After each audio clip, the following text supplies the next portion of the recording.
જનતા બાગ પાસે મોતને આમંત્રણ। જીયુડીસીની બેદરકારીથી ગેસ લાઇન તૂટતા સર્જાયા ભયના દ્રશ્યો। સાગરકુંડલા જેસીબીની ટક્કરથી ગેસ પાઇપલાઇન ફાટી, મોટા આવાજ સાથે ફેલાયો ફફડાટ। સેફટીના નિયમો નેવે મૂકી ગટરનું કામ કરતા ગેસ લાઇનમાં મોટું ગાબડું।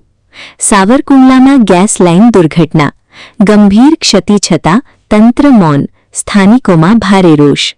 સેફટીના ધજાગરા, જીયુડીસી દ્વારા કામગીરીમાં સુરક્ષાના તમામ માપદંડોની કરાઈ અવગણના, મોટી દુર્ઘટના ટળી।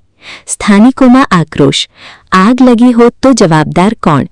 તંત્રની બેજવાબદાર કામગીરી સામે લોકોનો ભારે રોષ। રિપોર્ટર સતીશભાઈ પાંડે, સાવરકુંડલા। મારું નામ કુમાર કિશોરભાઈ। જનતા બાગની અમે ગટર લાઇનનું કામ ચાલુ હોવાથી ગેસની મેન લાઇન તૂટી અને લોકોના અફડાતફડી હતી અને તંત્ર આમાં ધ્યાન આપે તો સારું। તંત્ર અત્યારે નિર્ણયાધીનમાં હોય એવું દેખાય છે અને વહેલી તકે તંત્ર જાગે અને અનિષ્ટ બનાવ ન બને। આગ લાગી હોત તો જવાબદાર કોણ હોત? હવે જે કામ ચાલે છે એમાં વહીવટીતંત્ર ધ્યાન આપીને કરે એવી અમારી વિનંતી છે।